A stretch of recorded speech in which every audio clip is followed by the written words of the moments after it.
Good evening. From the UN to Ground Zero to Madison Square Garden. It's been a big day for Pope Francis here in New York, and we'll have it all for you coming up. But first, the political shocker that has rattled Washington, exposing a deep rift within the Republican Party. The announcement that one of the most powerful men in the country, House Speaker John Boehner, is calling it quits. He is resigning from Congress at the end of next month in the face of a challenge from members of the far right of his party who believe he's gone soft on Democrats. And while his exit is eliciting cheers from some on the right, Boehner's supporters view it as a pretty shrewd and selfless move to spare the country from another government shutdown. Capitol Hill correspondent Kelly O'Donnell explains. Heads up, guys. Please clear a path. Either side of the hallway, please. Out the door. John Boehner walked this gauntlet today. Here, come on, make a hole here. Minutes after he stunned Republican colleagues by abruptly announcing his resignation as House Speaker, effective October 30th. I decided, today's the day I'm going to do this. As simple as that. Looking relieved, even happy. Boehner has been under relentless pressure from a few dozen angry House conservatives plotting to oust him, charging he caved to Democrats too often. Just all this stuff I read about in the paper, and it's I really don't want the institution hurt, and I don't want my colleagues hurt. I don't want to put my colleagues through all this. For what?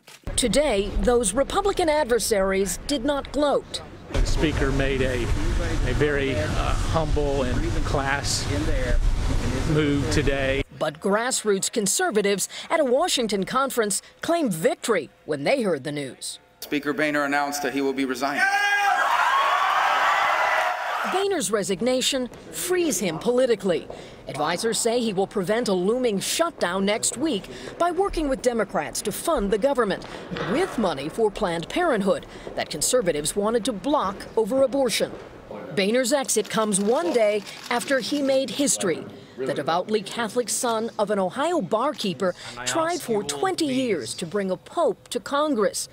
His trademark tears flowed, and the Pope's message of politics for the common good moved him. The Pope puts his arm around me and kind of pulls me to him and says, "Please pray for me." Well, who am I to pray for the Pope? But I did. Boehner leaves with the same motive that brought him here in 1990. People throughout this country really do want Congress to change. Now his sudden resignation sets off a scramble for a successor, perhaps Majority Leader Kevin McCarthy. Are you going to be the next speaker, sir? Are you going to be the next speaker? But will Congress function any better with a new speaker? Boehner says by turning the page, he hopes his party will unite around a new leader. But Democrats and some Republicans I've talked to say they worry things could get even worse. Lester? Kelly O'Donnell.